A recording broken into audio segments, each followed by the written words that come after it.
Welcome back to CFB Nation.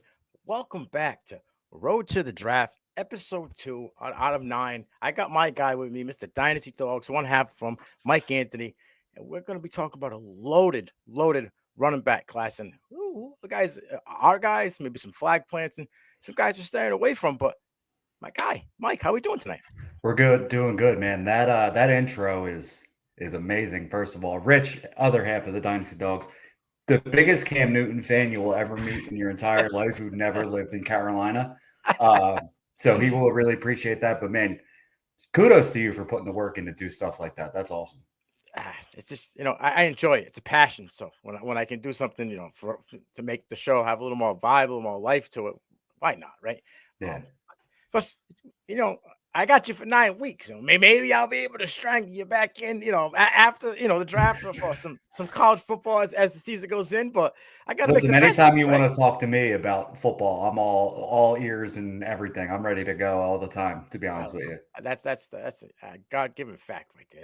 That's the truth. My man is a book of knowledge, and he's always ready to talk football. So we're gonna get into like I said, 8 weeks out. Combine's going on right now before the draft. We talk about top prospects in the running back room. So let's just stay tuned and enjoy the ride. The running backs are what, 2 days from now, right?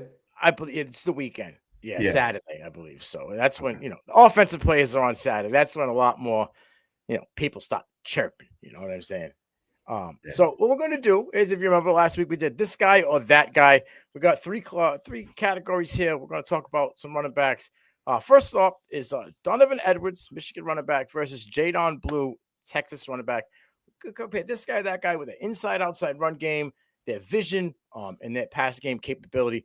I'm gonna start off with you. Which guy you like here? Who's the guy with those 3 categories? Who checks more boxes or has a better overall score for you? Blue by a decent amount, to be honest with you. Donovan Edwards was a really disappointed me, to be honest with you. I expected more, because he's 200 and plus pounds. What do we have him at? I think the Senior Bowl, he came in at 215 pounds. Yeah. He has 0 to no contact balance or tackle breaking ability. Yards per contact per PFF, 2.86. 2.86, you're plus 200 pounds? Come on, bro. You got to be bigger than that. Another thing that really bothered me about him was his vision and patience, more or less. He's, what's that? What? Ray Charles got better vision than my guy, bro. I thought you were gonna disagree with me for a second. The way face you made. That dude, he needs to slow down a little bit. He's a home run threat, right? And I think he knows that, and I think he attacks the line of scrimmage just too damn fast. He needs to slow down, let everything develop, let things happen. And Jadon Blue is pretty much the complete opposite when it comes to that. Just another home run threat, but he lets his blocks develop. I think both these guys are positive pass catchers, but I would prefer Jadon Blue by a wide margin, to be honest with you. Listen, I've been spoke about it. I know it's a big thing over the past 5 to 6 years. Mental health. Donovan Edwards has come out and said that the last season with Blake Corum, his mental health was terrible. He's going to overcome that. I thought maybe that would help him. This season, it's just I saw the same things I was kind of seeing. Like the national championship game was kind of an outlier for the past 2 years. Like we didn't really see a lot of the and gone like we did in that national championship. You didn't see him hitting the right hole. Like he was. Right. I have written down inconsistent vision and hits the wrong hole. I have my first sentences. My first sentence is vision and pacing can be inconsistent, sometimes moving too fast is exactly my first sentence for him. Exactly. And I agree with you 100%. Now, when I look at some stats, I don't want this to be a stat show, but when we're looking at, running to the outside or running into the inside, right? Eerily similar to the amount of carries to yardage. But what's not similar is, running on the outside, how many missed tackles that Jadon Blue can force, how much more separation he can get. Yes, there may be home run hitters, but Blue has a little more twitch to him, has better vision, can be a better field manager when he's out there in traffic. I think Edwards isn't able to string things together movement-wise. Like he's not able to put, one juke to another. It's kind of just one and I'm done. You know what I mean? Correct. And I think when it comes to being a pass catcher, because that's, the dual threat capability, he is a pass catcher. He put up some numbers, 86 receptions. But it's basic receiving skills. Screen, something within, behind the line of scrimmage or within a yard or two of the line of scrimmage. Whereas Jeanty Blue can run, the lower tree of the routes, can get himself open, can get separation off the line of scrimmage. 2 wheel routes against, I forget who it was. My notes are freezing up on me a little bit here. But he had 2 impressive wheel routes again. And that also shows his ball tracking ability, which is impressive for a running back. I think that was Ohio State now that I'm looking at it. But again, I really enjoyed it. He had 2 of them in one game, and I love to see it. That's great fantasy value right there. 100%. I've been an advocate of Jeanty Blue since he came out of high school. 4-star recruit, checked all the boxes coming in, got buried behind basically 2 first-round draft picks in Bijan Robinson and Jonathan Brooks. But when given his time and given that RB1 capability, barring injury, the kid did pretty well. And obviously in this year, he kind of took the reins and was doing well before, the injury. So I'm going to have to go Blue here. I agree with you. I don't know if my margin is as separate from Edwards in Blue as you are, but there is a gap for me. Do you see either one of these guys being more than a complimentary piece in a running back room? No, I don't think either one of these guys is more than complimentary pieces. But I could see Jeanty Blue being a Tony Pollard type back at the next, right? Where his fantasy value is there, right? Mm-hmm. An injury away from being, a guy that's taken over for, 25 carries to 20 to 25 carries because, he's now the bell cow. Not for the whole season, but you can get a string of maybe 4 to 6 weeks of that. I think he's capable of doing that in the right offense. I don't know if every offense at the NFL will fit for them. But yeah, I agree with you. I'm with Blue. All right, next guy. And you talked about him just recently today. Syracuse running back Quinshon Allen Jr. or Virginia Tech running back Basil Tutin. We're talking about, size, all-purpose back and pass pro skills. I'll lead this one off. It was just kind of tough. A lot of this, the size is similar, right? Tutin's a little bit bigger of a back, but when we're talking about all-purpose, I mean, I said to you, right, in earlier today, the Quinshon Allen might not be great at anything, but he is damn good at everything that he does, and he had the most. Now, this just is like flashing sign to me. He had the most pass pro reps out of any running back in the nation. So you got to be good at pass pro, right, to be on the field for the most reps.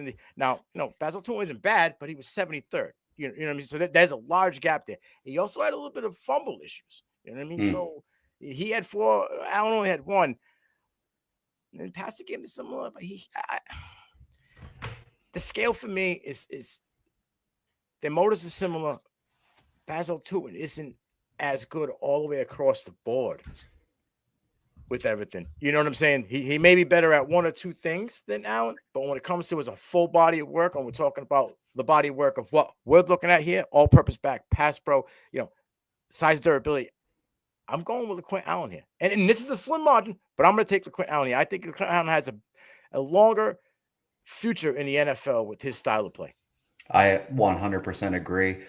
Really liked his vision and patience. Allen, we're talking about vision and patience, and the ability to navigate through like heavy traffic in the middle of the line.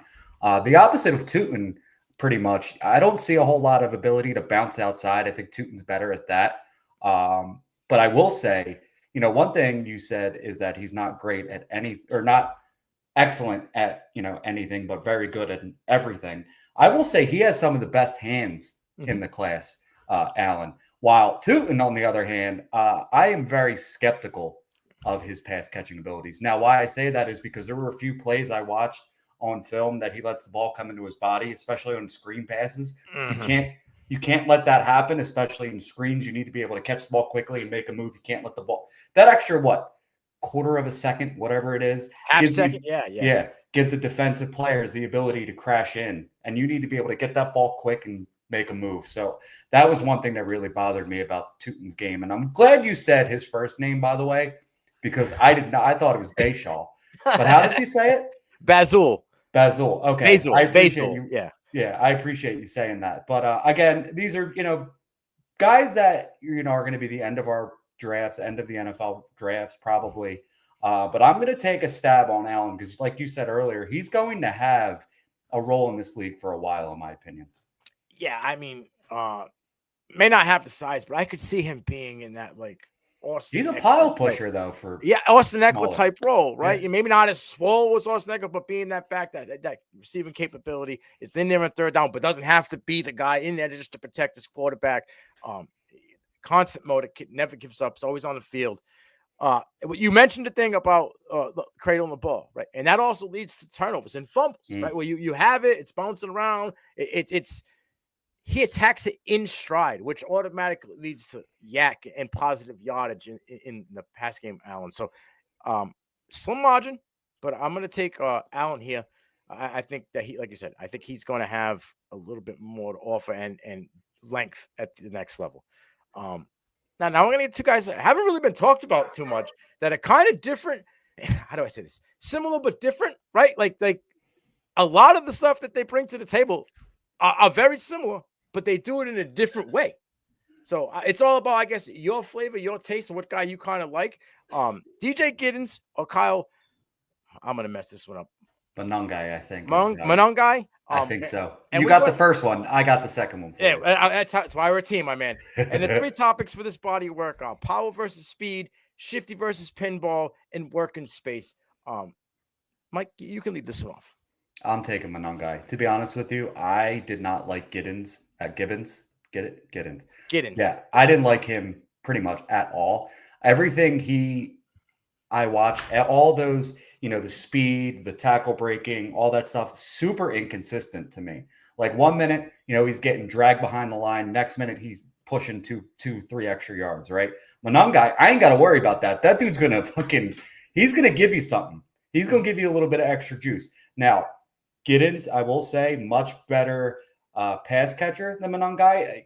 He's not really used like that, to be honest with you. I think he's capable, but I also see Giddens as a guy who has inconsistent hands. I believe he had a couple drops on film. I got to go back and look at my notes. Well, that's also why they brought in Dylan Edwards from Colorado. Like he's the 2 to his 1, and he was more the pass catcher for them in Kansas State this season.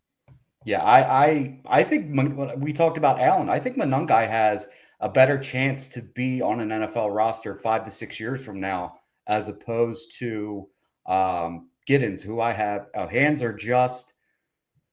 I can't even. What did I put here? Very inconsistent. Not sure he's a very comfortable hands catcher.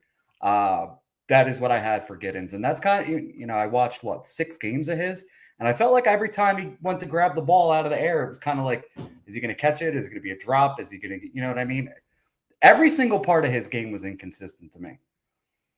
Okay, I'll agree with you on the receiving end of it, and I think that's, like I said, that's why they brought in the speedster, the guy who has sure hands in Dylan Edwards as well. Because now they're both speedy guys, but you got the 1-2 punch there. Mm-hmm. One guy's a speedster, one guy's a power back. Mm-hmm. One guy had 36 runs of 10 plus yards. One guy had 33. I said they're very eerily similar, but very different. They can do the same thing in different ways. One guy's going to break you off, miss tackle runs. One guy's just going to make one move and go. Yards after contact. Giddens had 857. Monangai had 862. Right there.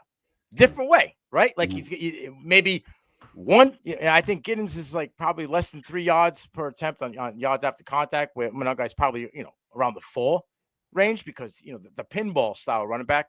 But this is where it tipped the scale for me. And it's the breakaway, the explosive plays that you're going to get. And that's Giddens. Almost 55% to 36%. You're looking at a guy that was 4th in the country with 200 attempts or more. 737 breakaway yards, explosive yards, right? Like they're similar but different. Well, when that guy was 25th in the country. That's a big gap for me. That alone tipped the scale. There are some traits that you can't teach, right? Speed can't be taught. Size can't be taught. But soft hands can kind of be taught at the next level. right? So I think if that's the thing that's the biggest negative for his inconsistency is his hands and his receiving game.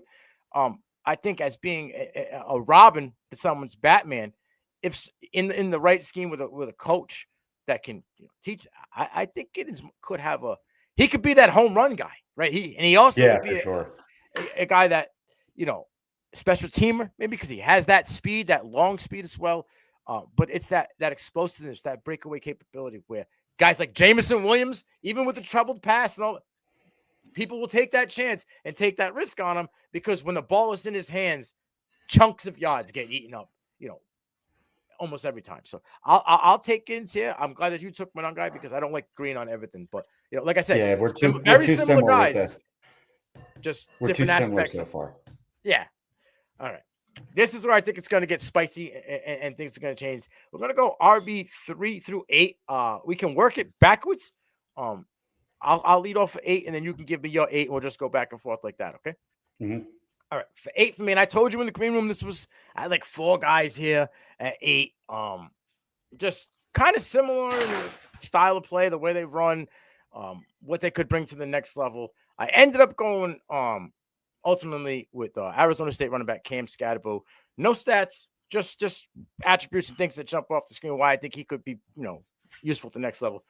His versatility, constant motor and vision. Dude's an absolute dog, right? He's just an all-around football player. He has like that Mike Allstott like grit to him. That dog. He's a physical downhill runner who knows how to lower his shoulder, and he brings that boom, explosive run after explosive run, which is something in the NFL they like. Continues to move forward, right? For every backwards play, there's multiple forward plays. His football IQ, and I say the certain game that kind of tipped the scale for me was against Texas when you hear that interview where Levitt says he hurt his leg and told him, "Yo, Scat, I need you to make a play. I can't do anything here." They called the pass play, and Scatterbo was supposed to throw it to someone else and saw the defensive coverage and made an audible on his own. You don't see running backs audible in a pass play, right? When the guy throwing the ball and threw it to a guy who had no receptions all season. He had caught a touchdown pass off Scatterbo. So like that intangible stood out to me as well. Then there's some things that kind of I worry about, right? And I look at it and it's like his pass pro skills. Big guy, but he really isn't that great at pass pro. Kind of gets put back a little bit. Doesn't move around in the pocket to protect his quarterback as well as I would like. He's not winning in a foot race. Like he will get caught from behind. I told you before, I think he kind of like a tin man a little bit. Sometimes I feel like you can hear the struggle in his hips when he goes to make cuts. Yes, he makes the cuts and he gets separation, but I feel like his body struggles to make those cuts. And like I said to you before, I have like a vibe, no comp, just a vibe that I'm getting for him at the next level. He gives me Zach Charbonnet vibes for the next level. Okay. I like that. Actually, believe it or not, now that you brought up Zach Charbonnet, I was going to mention him earlier when we were talking about Allen. Kind of reminds me of him a little bit. The running styles a little bit are very similar, and the pass catching ability very similar. So I like that as well for Scatterbo. Obviously, Allen's smaller. But yeah.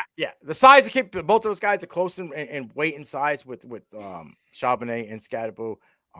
I don't foresee either one of them guys being just the RB1 on their own. One big year of production in college. You know what I mean? Similar in numbers, both in the pass game, in receiving game, and in the rush game. So, and what he's done so far at the next level, it seems like he's going to have a future. But I don't know if he's an RB1 at the next level. You know what I mean? Like, I don't know if Zach Charbonnet is ever going to take the reins from Kenneth Walker, or if he goes to another team, will he be the one? Scatterbo might come in and be the one, kind of like how maybe they wanted Javonte Williams to be the one, but I just don't know if he can be the one for a long period of time. So I got him at 8. Who do you got at 8? All right, so since you put Scatterbo at 8, I'm going to push him back down to 9 and make an adjustment on the fly here, just so we don't agree. Yeah, I'm going to go with my guy for this class, and again, he's ranked 8th, but I still feel pretty comfortable with him. That's going to be Damian Martinez. You want to talk about intangibles? What did we see every single day down at the Senior Bowl? First guy on the field. First guy on the field, last dude to leave. Those are things that, normally you and I wouldn't be able to see, obviously, right? And that's something that the Senior Bowl brings out, is those kind of intangible factors. Now, what I really like about Damian Martinez is Oregon State, super productive there, right? Transferred to Miami. Was, in a split backfield on an offense that liked to throw the football, productive again, with better competition, I would say. I mean, you're the college football guy, right? I think going up to the ACC was a little bit better of a competition. Would you agree with that? Oh, from Oregon State? Yeah. Yeah, 100%. Okay. Just want to make sure you're the college football. I don't want you attacking me on this one. But come on. This dude is a machine when it comes to tackle breaking. Some dude, he's going to run through your face.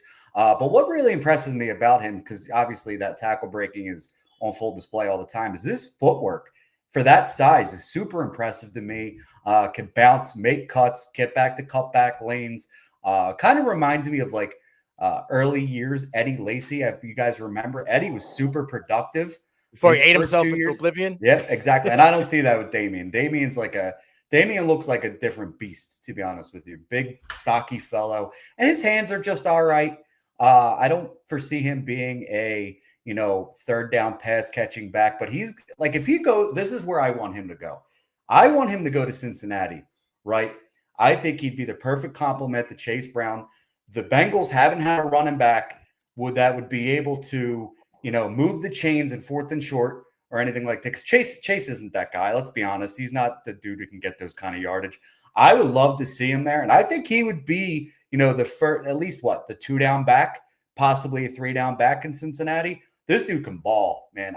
Powerful runner, good footwork. There's nothing not to like about Martinez, in my opinion. Just slow.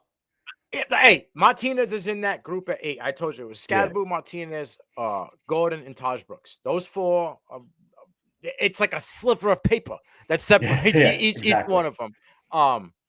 But I got a buddy, my barber. I've known him for 15 plus years. Been a good friend of mine. He's a avid, you cut him, it probably bleeds purple. Baltimore Ravens fan. Dude, Damian Martinez would be a guy to go to Baltimore in 3rd or 4th round, right? And sit behind Derrick Henry for one more season that he's probably got left in him. See how the king trains. See how it is at the next level. That's true. Yeah. Get some reps, right? Get some time. That line at Baltimore, I mean, they may have to replace one gentleman on that line, but for the most part, the return product that they're bringing on that up front is phenomenal. I think he would just excel in Baltimore. And I'm glad you mentioned the offensive line too. This is a dude who can block, right? And the Cincinnati Bengals are pretty bad when it comes to pass blocking, and Chase Brown's not very good at it either. This is a dude that'll get up under somebody in the pass blocking realm too. So I like it. I don't have a problem with him at that position. Like I said, I had a guys all clobbered together, so I'm with it. My guy at 7 here, absolute workhorse. Okay, Devin Neal, Kansas running back, extremely fluid, right? Great footwork in and out of traffic. Also behind the line of scrimmage, like he knows how to get around defensive tackles, nose tackles that break the line of scrimmage. He can beat them and get out to the outside. Good tempo and vision compared to other guys we spoke about, like Donovan Edwards. He has very good vision. He knows when to slow it down to let his block set up and then hit the hole. Lateral quickness, he has that, the lateral ability. He's shown some wide receiver skills. And a guy that I'm getting serious vibes of, had a great season, maybe a little bit smaller in stature, but they're similarly eerily close. Jerome Ford out of Cincinnati. First went to Alabama, couldn't cut it behind a loaded rack rear. Went to Cincinnati, had 2 good years, got to the next level. We seen what he did behind Nick Chubb, man. He was an RB1, and he was a top 12 running back for 2 years in fantasy. So I'm just saying, what he runs, the style of run, what he can bring to the table. My question is thread on the tires. 2 years, prior to this season, his quarterback was really hurt. They relied on him. 200 plus attempts, 225 plus attempts back-to-back years. This year, Daniels was better. He was just healthy, so it took a little bit off him. He didn't have to carry that load. But the thread on the tire is a little bit of concern for me. But I like this kid. And like I said, he may not be a 1 for a team, but damn, if the 1 goes down and he's a nice compliment, this kid can definitely carry the load for a few weeks. Like I said earlier with Scadaboo, if he needed to carry the load, carry the work, he can. I think that Devin Neal is a top 8 back for me. Yeah, he's a spot up from here for me. So he'll be my next one after the next guy I talk about. I love Devin Neal. Early breakout freshman year, over almost 800 yards. 3 years after that, all 1,000 yards rushing. Very positive pass catcher too, man. Yes. I'm very excited for Devin Neal. I think he's going to get that good draft capital we're kind of hoping for as well, in my opinion. I think if he would have came out last year, probably wouldn't have been as great. I could see third, fourth round for him. Yeah, I could see him late third round. I could see him sneaking in there because what he brings to the table, the size, the speed, the patience, the vision, the receiving capability. I could see a team taking maybe that's set that can afford taking that risk in the third round, early beginning of the fourth round. You know what I mean? I could see that. He's got some wiggle for that size too, which is good. A guy that size shouldn't move as quick and as laterally as he does. Right. All right. So my next guy is going to be RJ Harvey, UCF running back. Low center of gravity, dude. I don't think he's the best at contact bounce. I think he's very solid. If he gets a full head of steam on a dude, he's gonna let you know about it. Probably one of the best running back. Yeah, for sure. One of the best elusive backs, in my opinion. I think he's gonna crush those cone drills at the combine this weekend. Super impressive footwork, super impressive laterally, and not only that, he brings a home run threat ability. He could break off a home run touchdown almost at any point. Now, again, you kind of mentioned with Devin Neal. Do I think he could lead a backfield? No. Do I think he could be a very nice second punch for somebody else? Absolutely. Like if he goes to Indianapolis with Jonathan Taylor and plays behind Jonathan Taylor, the guy who's going to get, 20 some odd carries, 25 probably. RJ Harvey would be a great person to come in and spell Jonathan Taylor. Very positive pass catcher. Not something we saw at UCF from him a whole lot because of the quarterback play. But, down in Mobile, he was making linebackers look like, crap the whole entire time. I don't know if I'm allowed to curse on here. So I can't. You do it. Hey, listen, it's free fly, man. Let it go. Let it go. He was making linebackers look silly out there the whole weekend in route running drills, which is, not always fair. But that footwork, man, not only in the running game, but in his routes, he's super quick. I can't wait to see how he tests at the combine. He's going to raise some eyebrows. I listen, I love that you have him. I don't have him in my top 8. But I can see why you like him. I know we spoke about him down in Mobile, quarterback, former quarterback, turned running back. So he has that general, awareness to him. Like he's seeing everything, can read a defense well, like you had mentioned. So I can see teams, liking that. And I think he's going to be a guy that rises at the Underwear Olympics, which is going to happen this weekend. I like it. I don't have him in my 8. He's right outside of the group of 4 at 8. So I mean, I got 4 guys high to 8. So whatever you want to put that at 12, maybe 11, I have him at. But it's not a large margin. You know what I'm saying? Like what he brings to the table, I just think the other guys are a little bit better in my eyes. But they're all. We've said it before. There's a lot in that. Yeah, it's 6 to 12 is who you like. Mm-hmm. We mentioned last week with the quarterbacks. After 2, it's pick your poison. With the running backs, it's so deep you could pick your poison after what, like 7, 8, and you'd all be completely okay with that. Like there's no like, oh, this dude sucks. You know what I mean? It's pretty much like, oh, these dudes are all pretty damn good, to be honest with you. Real quick, I know this is off the college thing, but huge fan of the show, already saw. Raiders fan here. I was wondering with all the staff that's going on, is he top 6? I mean, he's better than Justin Choke Herbert. I don't know if he's better than Justin Choke Herbert at the latter end of his career. I think him going with Pete Carroll in Vegas would be huge. I think you could have success there. I think they have room to bring pieces in. I don't know if he's a top 6 quarterback in fantasy right now. And yes, Justin Herbert, I don't think has lived up to the hype. He's had one good year, and he kind of hasn't really, finished. Hasn't really drove it home. He was solid this season at the back end, like the weeks 6 through the end of the season, to be honest with you. After he got over that foot injury, he was pretty damn good with some, Lad McConkey, and that's about it. Yeah, no, I agree, but he's consistent. We haven't seen one full year, and then every other year after that, it's kind of been inconsistent. So, appreciate you, Captain Joe King, for being a avid listener and fan. All right, so you said you have Devin Neal at 6, right? So at 6, is it 6? Yeah, at 6 for me, I have Dylan Sampson. Okay, the speed, quick and long. I mean, this guy's been clocked at plus 20 miles per hour on some long runs. So like he brings that speed of coming out of the line of scrimmage with that burst. He's got that additional gear Like a lot of these guys, when they get the ball, they blast out as a cannon. That's it. But when he gets going, he can kind of turn it up in and out of the cut. So I like Dylan Sampson. I like his shiftiness. He has elite footwork, in my opinion. Football IQ is through the roof. He's another guy like RJ Hobby who can read a defense really well. Read where the linebackers are lined up, assignments where they're going to be blitzing from. He's got a jump cut. Kind of reminds me slightly of like a DeMarco Murray jump cut. I know he's the king of the jump cuts, but I like that. Like kind of like that Euro step. But my overall vibe that I get from Dylan Sampson is just slightly bigger. Clyde Edwards-Helaire from LSU, not at the NFL, but what you saw in that last year at LSU, and what you saw from Dylan Sampson this line. One big year of production through the roof. I mean, I believe Edwards-Helaire might have like 17 touchdowns on the ground. I know Sampson had 22, but when it comes to attempts and rushing yards, Edwards-Helaire was more of a receiver. He had a lot more, but he also had Joe Burrow and a plethora of wide receivers that were just giving this guy one-on-one coverage against a linebacker that he was going to smoke no matter what. So I just think their game, what he brings to the table, I think, not the NFL level, but coming out of college, I get that Clyde Edwards-Helaire vibe. Hey, that first season with Kansas City, he was a dude. We thought he was going to have a long career in the NFL. The injury and things never clicked after that, and he got replaced. But I think, I think Dylan Sampson has the potential to have 5, 6, or 7 years of what Clyde Edwards-Helaire had that rookie year. Yeah, he's outside of my 8 as well. I really like Dylan Sampson. Again, this is a dude that you mentioned it, super elusive.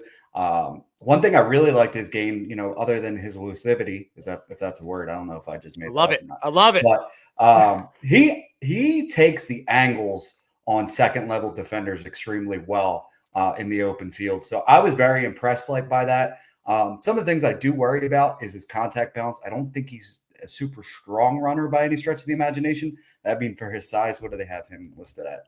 201. It's kind of around the realm of where that kind of shows its ugly head a little bit. But, 4 fumbles in 2024 as well is what I have listed.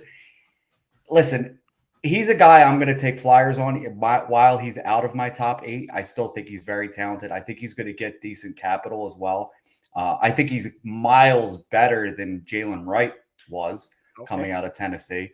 So, again, we're talking about a guy who's out of my top 8 who was better than somebody's top 5 running back last year. So there's nothing wrong with that.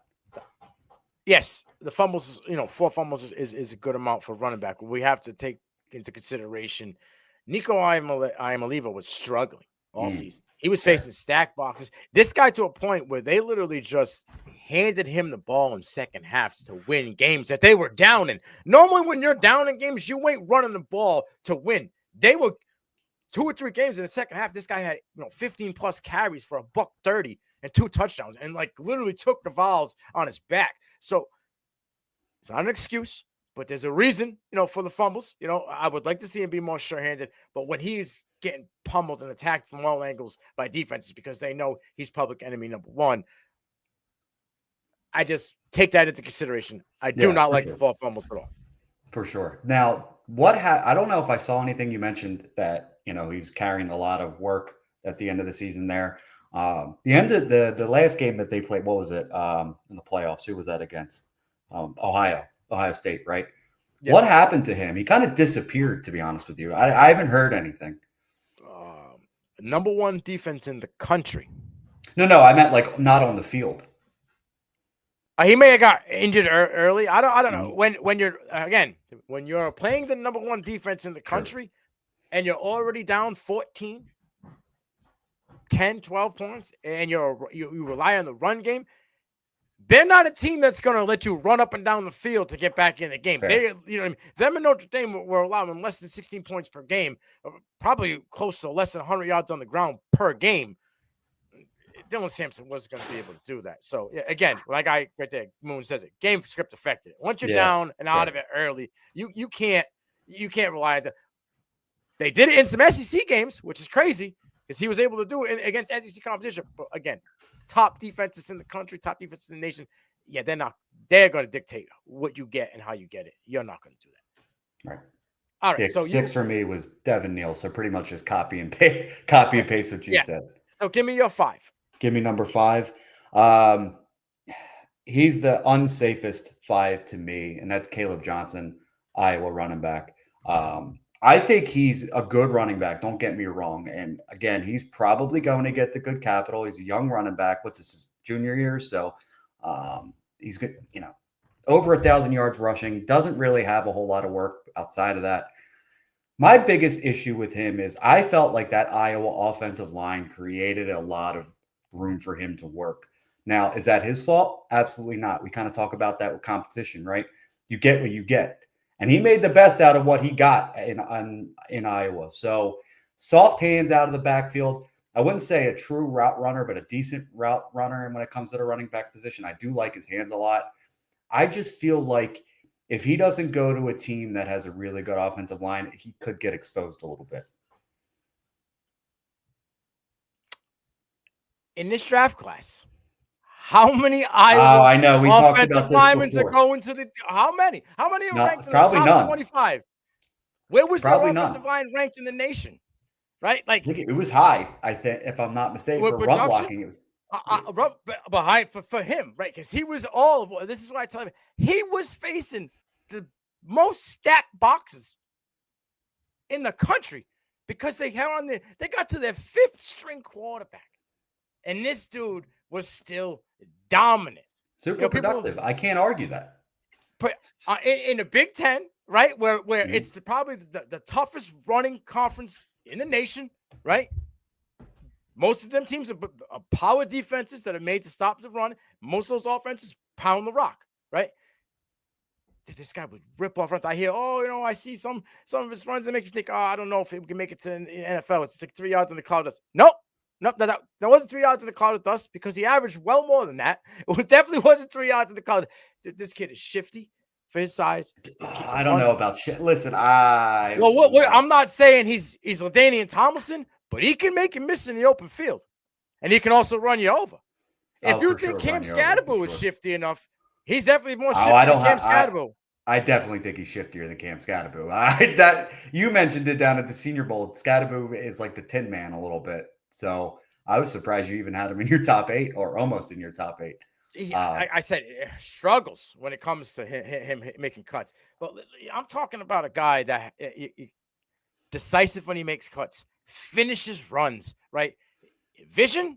This kid's got one of the best visions in the open field or even behind the line of scrimmage. There's no Donovan Edwards in his game. This kid's going to find the right hole and hit it and go. It's pretty easy when it's parted like the Red Sea for you, though. We talked about Omarion Hampton had a guy. I know. Oh. You want what? Doesn't have a guy probably going to get drafted in the top 65? He does. Okay.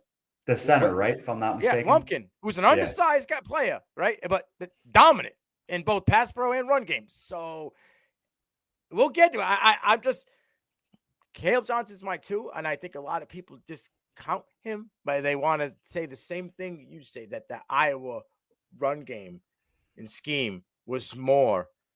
Don't put me in there with everybody else. I hate that. No, I'm not saying that. I'm just saying I've heard that from a lot of people on X.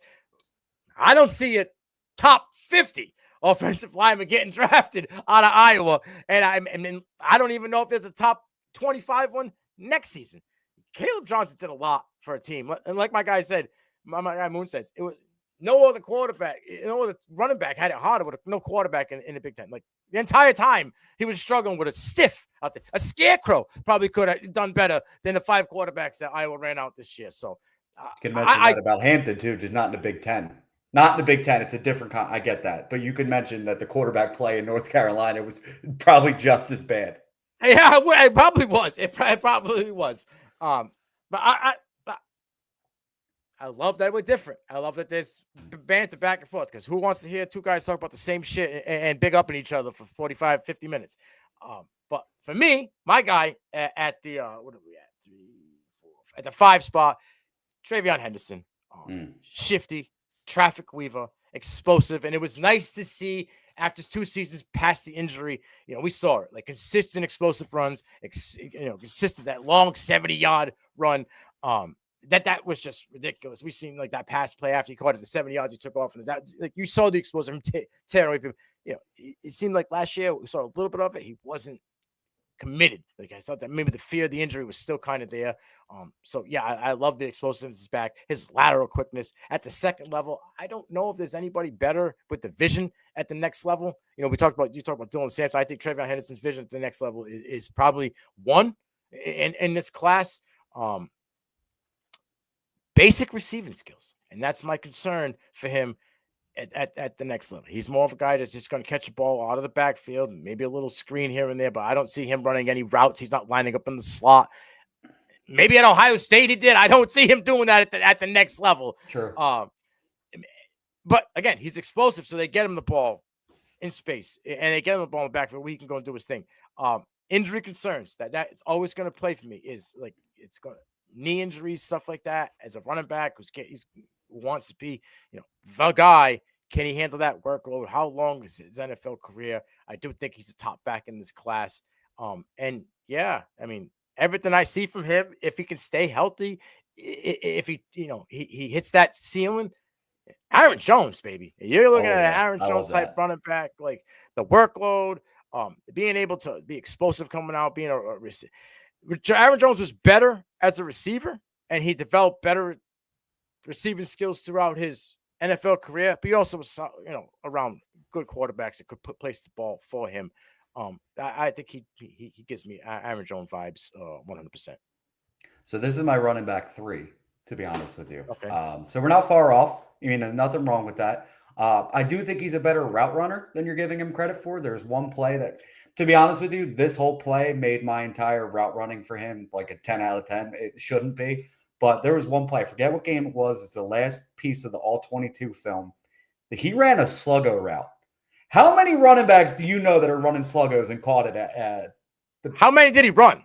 Like, not because many. All right. Because when we talk about route, like Dylan Labe was running, fades, catching back shoulder fades. Well, that's New Hampshire though.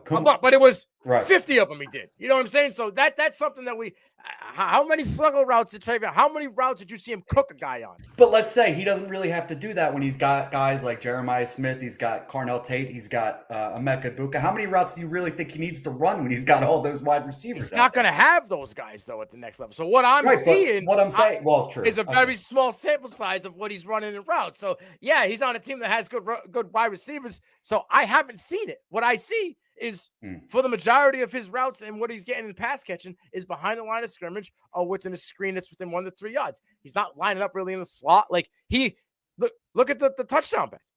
He rolled out 5 yards. I hit him with the ball, and it exploded by everybody else. You know what I mean? Like, so in that respect, that's where I say he has a very basic receiving package to bring. Yeah, for now. I agree with that. I could see where you're going with that. I do think that it's more expansive. There's the ability for more expansion if he goes to the right system. I love that Aaron Jones comp, by the way. I've seen a couple people put out there Jamal Charles, which I don't see that at all. There's levels. There's levels to electricity, and that is probably one of the most electric running backs we've ever seen. Yeah. And to be honest with you, but I really like TreVeyon. Just a really good. Again, you mentioned second level defenders. He's going to make you miss. I love it. All right, so that was 5, right? So give me your 4. My phone locked. 4. Quinshon Judkins, his running mate over in Ohio State. Everything this guy does just looks so smooth to me. Even as a power runner, everything looks like smooth. I don't know what it is, but this dude, stiff arms, lowering the shoulder, has got great initial burst, solid speed. I don't think it's like, earth-shattering speed or anything like that. He's going to run a 4.5 probably, and that'd be pretty comfortable with that. This is a dude who went to TCU, right? If I'm not mistaken, outproduced Zach Evans or looked better than Zach Evans, right?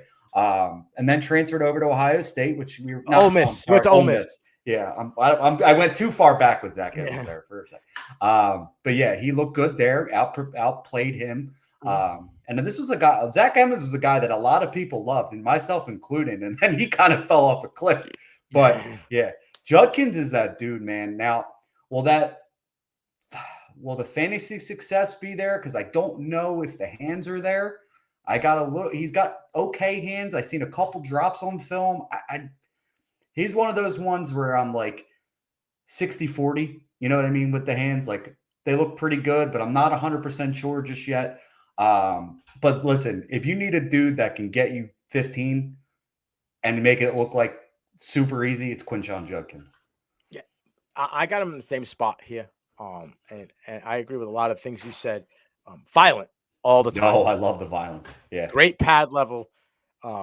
Finisher. Like he just wears you down. And I call him Mr. Set him up and you knock him down. So I think Quinshon Judkins could be like that David Montgomery role where he's that goal line, red zone, short yardage, violent, set him up in the first quarter. He's going to get more of the carries where Montgomery gets more of the carries than Gibbs does. And as we go on in the game, Gibbs starts to take over, or Montgomery just comes that third down goal line. I could see Judkins being that because he's just going to keep, like I said, finishing you and wearing you down. Great pad, great contact balance and pad level when it comes to the contact. He's a yak monster, obviously. This dude, he holds the ball right. Like he holds the ball high up. Yeah, and tuck. Like, and people are whacking at him, man. He's strong. He doesn't really he's not a turnover machine when it comes to like letting go of the ball. That was actually something I know we need to rewind a little bit, but Kaleb Johnson, I forgot to mention that. Super impressive toting the rock. I know I'm going backwards a little bit here, but right. I wanted to throw that out there because that is an underrated aspect of a running back is when you're putting the ball on the turf. We mentioned it with Judkins, Johnson. That's the quickest way to lose your job other than not being a good pass blocker. Yeah, knowing what arm to have it and knowing where to place it, knowing just to tuck that ball and carry it like it's a prized possession. I mean, that's something that you can teach. It takes a while. You said fantasy-wise, I think this guy's going to have fantasy value. He's going to be that goal line, that red zone threat, that third down guy, and he has the ability to kind of, like I said, we watched him against Oregon, just drive right down the field, 4 or 5 runs in a row, and just bomb, put it right in the end zone for 7. So I think this kid will have fantasy value. And we're talking vibes here. Marshawn Lynch vibes, bro. He just gives me everything Marshawn Lynch, bro. If he's going to catch anything out of the backfield, it's going to be a simple 2-3 yard little pass play screen. Let him go and bang around, cause havoc, get downfield. You're going to cook between in the A gap and B gap. You know what I mean? He's not going to be the guy that's going to really burn you to the edge, right, and win down the sideline. He's going to cook in the middle and beat you up. And I think he's a perfect banger. And then you get that speed guy. Like I said, he in the NFL right now, like David Montgomery, where he sets you up in the beginning of the game, and then you got a guy that just wears you down as it goes on. I think it would be great if he stayed in Ohio and Cincinnati. Again, another player that could benefit there. Love it. All right, so give me your what do you got? What's the next one up here? So 3 from it would be 3 for me with TreVeyon. 3 for me was TreVeyon. So okay, so we're not going to reiterate that. We already talked about it. You pretty much what I saw you agree on, but you have him at a higher level. I have Omarion Hampton here. At 3, because for me, 1 is Jeanty, 2 is Kaleb Johnson. Listen, I agree with everything you say about him. Elite pad level, finisher, right? It's just a different finisher. Like he finishes off every single run, burst off the line of scrimmage, all gas, no brakes when it comes to Omarion Hampton. This guy, once you turn the key, bro, good luck. It's power, 65 miles an hour the whole time. If you're in my way, I'm running through you, juggernaut style. Like he just has that capability to him. Drives through the defender, like I said, gets skinny in the seam, and then he explodes right through the traffic when he gets out in the open field. So I love that. Another guy you mentioned earlier, he also has good contact balance. Now, a couple of things that I worry about, not major concerns, but his pass pro isn't elite. We can say that he's not an elite pass pro running back. He can handle his own, but it's not elite. So there will be times where he will probably get stood up or get blown by, and he'll have to work on that at the next level. And the speed to win to the edge. Like he's great in between the tackles, but is he going to be, especially in the NFL, are you going to be beating these top tier edge defenders with your speed? I think he's going to be more of, running between the hashes at the next level. You ready for my vibe test for this guy? I wonder if you're going to like it or not. God. He gives me modern day Corey Dillon vibes. To be honest, I really liked Corey Dillon back. I love Corey Dillon, right? Yeah, so did I. Yeah. Bro, I his last season at Washington in 96, right? He had almost 300 attempts, 1,500 yards, 22 touchdowns. This guy had 20 receptions.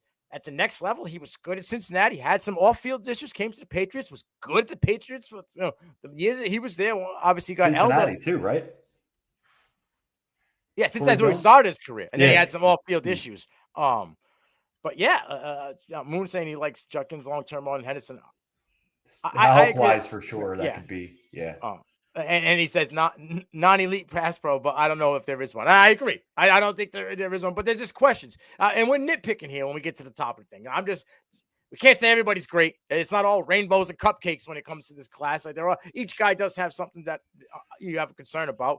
But yeah, that's where I'm at with it. I think this is great. Going 3 to 8. I just think it was good to be different, right? I knew when we got to this class being so deep, where a lot of these guys kind of similar, when it can be jumbled together. I knew this was going to be a good part to the show. Can I give you my ceiling comp for Hampton, since he's my running back too anyway?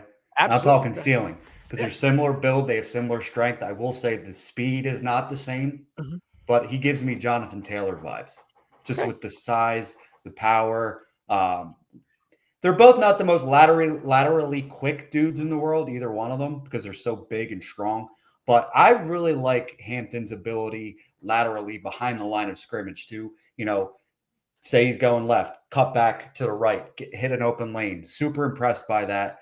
Again, you mentioned everything why he's my running back too. And the thing you left out that I think he's super impressive at is pass catching. Now, is it the most expansive routes? No. But if you give him a ball out of the backfield, you give him a 5-yard route, he's got super capable hands, man, and he can make a play with the ball. Yeah, and Moon agrees with you. Jonathan Taylor, but with less speed. I mean, and I'm cool with whatever that you said. Like I said, I mean, everybody has their own flavor with it, and I'm glad that we are different in our rankings, because who'd want to watch the show? But yeah, hey. If everybody checks all the boxes where we have them, like our rankings are, if they hit everyone, this is where we have them, what they could be at the next level. We're 50. Good. Round 2 to Pittsburgh or Chicago, I'm going to be acting a whole different type of way, to be honest with you. If Pittsburgh loses Najee, he takes that job immediately, right? Oh, yeah. He's taking that job from DeAndre Swift. Listen, I would be taking him at pick 3 in a super flex draft. Okay. You heard it here first, but 103 in the super flex. Like I said, we're running heavy. I knew this was kind of going to happen. Real quick. No, I knew it was going to. So that's why I kind of had we're just going to touch these last 2 segments real quick. Give me your quick sleeper. Abbreviate it in 3 sentences or less. I think I'm just going to go with LaQuint Allen, to be honest with you. This is a good guy I didn't really watch until the past couple of days. I kind of started watching him, moved on to somebody a little bit differently. It wasn't super impressive first time watching him the first game. Then I watched him 2 or 3 more games, and I was like, okay, this dude's actually pretty freaking good. And a guy, like we mentioned, going to have a job for years to come. And just pass catching, I can't speak enough about how I didn't see that coming with how good he is at pass catching. I love it. Like I'm a big fan of Allen. I spoke about him in Mobile to you a few times. I'm gonna go with Marcus Young, Delaware running back. His pass catching capabilities, that he's bringing to speed. The thing I mentioned on multiple shows that I've been on when we talk about Senior Bowl is I missed one. I just remembered his gear change at the top of the route is unique compared to many other people. I only saw it with the gentleman out of SMU. Brashard Smith. That was the dude I wanted to have as my sleeper, but when you said we need to speed it up, I was like, all right, we'll just go with Clint Allen. Brashard Smith is my sleeper. He is my running back 10 right now. The best pass catching back in the class by far. Right, it was a receiver turn running back. Yeah, nothing you could do. But this dude had, you mentioned all gas, no brakes. Every move he makes means something, and it's super impressive. I am going to have a lot of Brashard Smith. To be honest. I think him and Marcus Jones are very similar when it comes to the pass capabilities. The second gear at the top of the route. Yeah, man. And we watch these guys cook people on the sideline, going up and getting the ball. I love both of their pass catching game. But yeah, I think that I said to you, he gives me that Darren Sproles type vibe, Marcus Jones, where he could be, speedster, where runs. 4.3. He's got that speed. And I think, you're going to see that when it comes to pro day and he tests. Did you see today they teams have requested him and Smith to work on wide receiver drills during the combine? Of course. Absolutely. I love to say it, though. Yeah, absolutely. The kid has the talent. He's a Swiss Army knife, so I love it. The more you can bring to an NFL team, the better it's going to be for you, in my opinion. Get you on the field. Any way to get yourself on the field. And then what you do from there, that's on you, kid. Mm-hmm. All right, real quick, we're going to go rapid fire. Would you rather Travis Etienne or Woody Marks? I mean, it's kind of hard to not say Travis Etienne because he's got that first-round capital. He's probably going to be in the league for a little bit. But I kind of like Woody Marks, to be honest with you. He gives me like Tajay Spears light. I don't think he has the contact that Tajay has. I think he's got the movement skills that Tajay had. I like Woody Marks, but I'm going to go with Travis Etienne. I put these two on there because, for me, they're like mirror images of each other. The way they play. Like, especially the way Woody Marks played at USC. Not so much Mississippi State, but when we played at USC, like, the style, the physical, when needed to be physical type of runner, the shiftiness, the pass catcher capability. But I'm going to lean Travis Etienne when fully healthy. We've seen it, what he could do at the next level already. We don't know what Marks could do at the next level. We've seen, regardless of draft capital, we've seen what he could do in Jacksonville, fully healthy with a competent head coach, coaching staff, whatever you may be, and everybody's working together. I'm going to lean here, Travis Etienne. All right, next guy up, Ramondre Stevenson or RJ Harvey? Is this your way of telling me you want RJ in New England? Listen, I'm just saying. There's another guy is very similar in style, right? Yeah, for big sure. Big body guys, can have pass catch capability, can weigh you down. Who you got? Give me RJ Harvey. I know that's going to be a little bit of probably a hot take, but I think New England is a little concerned with Ramondre Stevenson, especially towards the end of the season there, putting the ball on the turf a little bit. I think RJ Harvey is a safer RB2 to a team going forward. I don't think Ramondre Stevenson's ever lived up to what we saw him at Oklahoma when he came out to. He's had really one good running season, and other than that was 800 yards. Again, didn't really play a full season after that. 1,000 yards. He's been banged up. This year was terrible. He was a buy for me, man. He was a buy for me coming in. This year, I thought he was a buy too, but less than 4 yards. It started good. Yeah, it started good.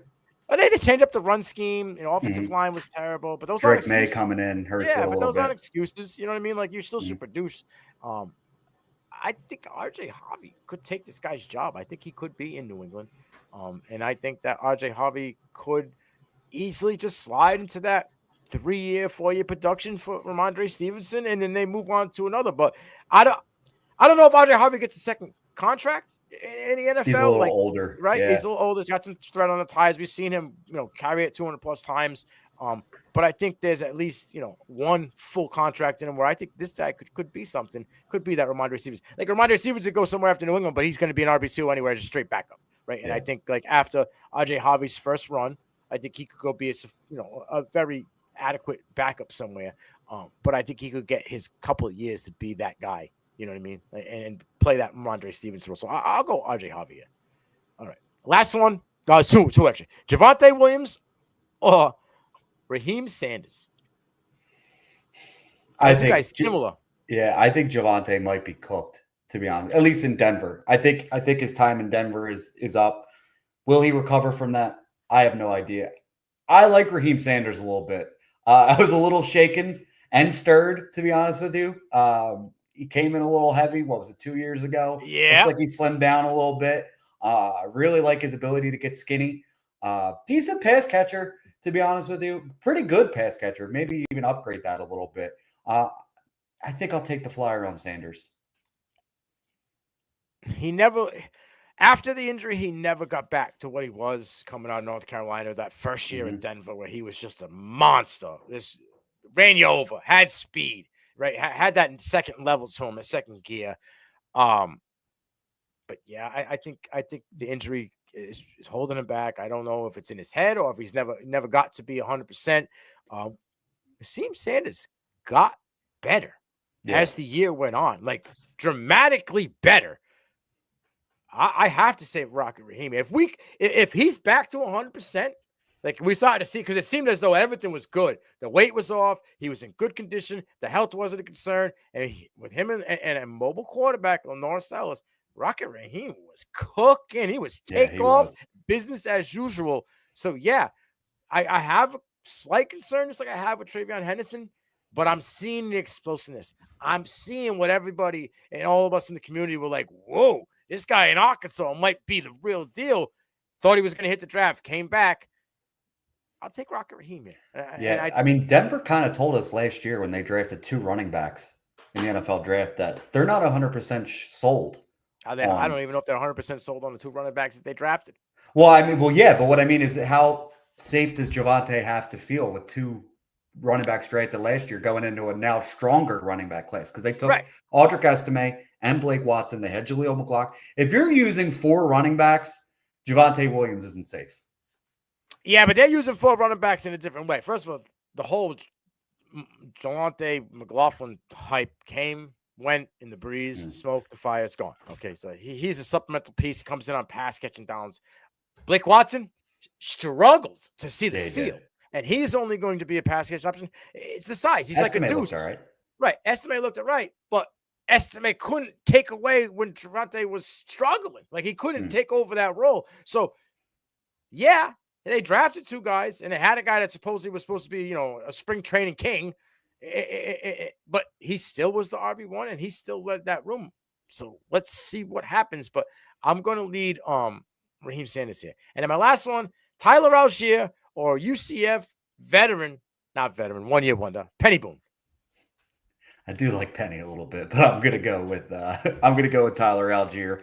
I think if anything, God forbid, happens to Bijan Robinson, I think Tyler Algier could step in and be competent enough. We've seen 1,000 yards out of him his rookie season. I'll go with Algier.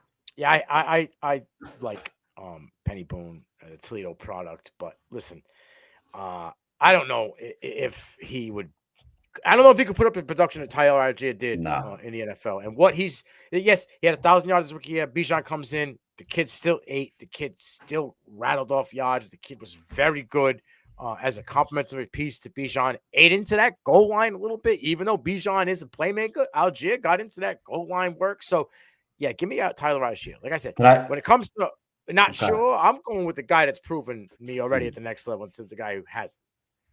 We mentioned Bijan real quick. I know we've eaten him a little bit of time. I've seen a lot of chatter in the Twitter sphere about Jeanty over Bijan already. What do you got to say about that? And since we're talking about it's Bijan, bro. It's Bijan for me. No, not even a question, to be honest with you. Yeah, I think them already stating that Kirk Cousins is a backup.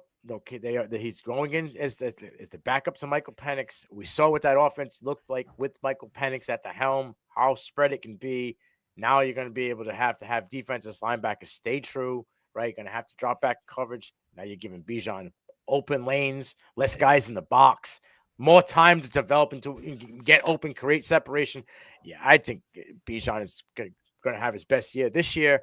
I like Jeanty a lot. He's my one. And I wasn't like I'll say, like I said all season, I wasn't sold on him. But when, just like Mike Green, when you dominate your conference, dominate your position, and put up the numbers that you put up, and don't just fold when it comes to the big time spotlight with college football playoff,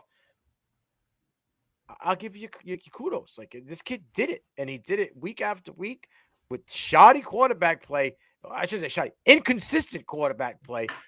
Faced some of the some of the biggest, fullest boxes in the game, and was explosive. So I think at the next level, I would not be surprised. I'll put that out there, though. I wouldn't be surprised if Omarion Hampton got drafted ahead of him. I wouldn't. I really wouldn't. Like, man, I wouldn't be like, oh my God, pick my jaw off the floor, because you start to look at it. A lot of people started coming around on Hampton and saying that he's their one. I'm an agent of chaos, man. Let that happen, please. Let's let that happen. It would be crazy. Like I said, trades and stuff that are going to happen. What are the Giants going to do? Who's going to go where?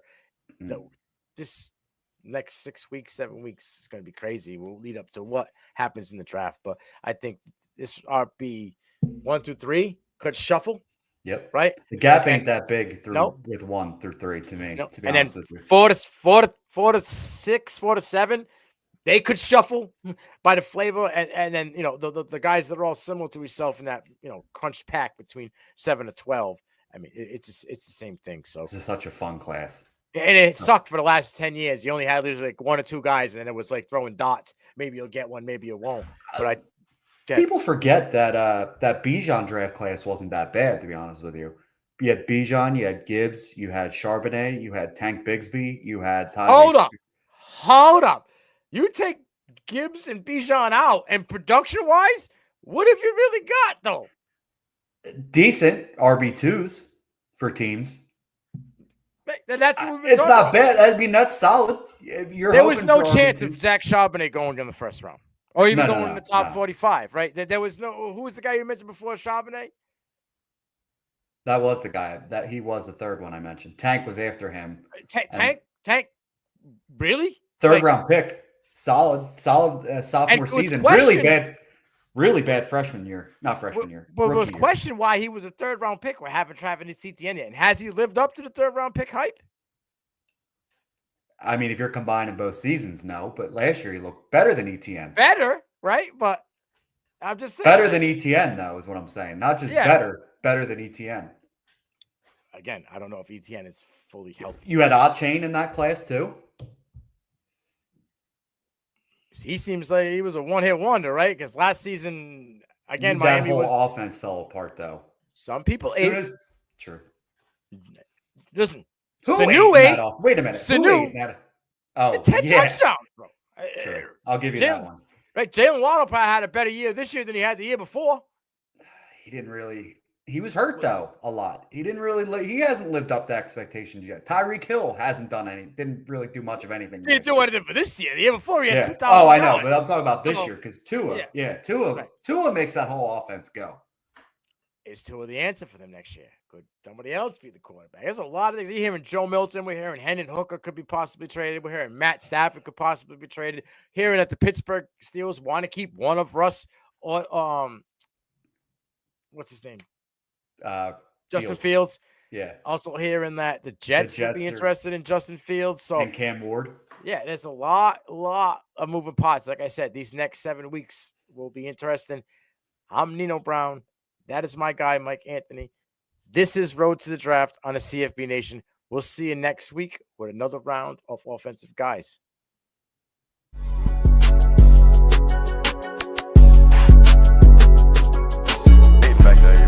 That phone rings and I don't even know the words. It words justice for what I felt.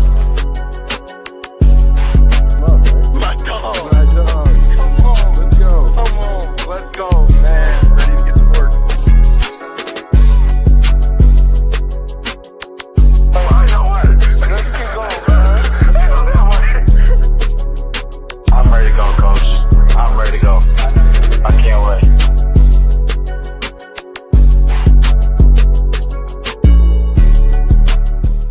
Look at you out here using all these other sports books and you ain't even using the best one. BetUS.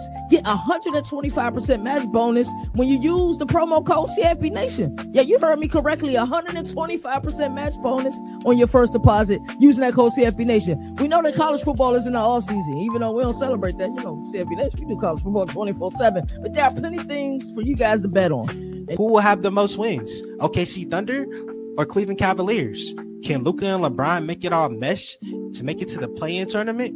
Maybe you're a college basketball guy ready to risk it all for Florida to make it to the big dance. Basketball isn't for you?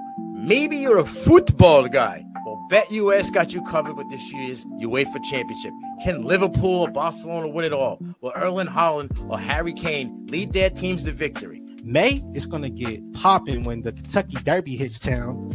BetUS has you covered in that way too, with all major horse racing events. Point is, type in that promo code CFB Nation and go get that money.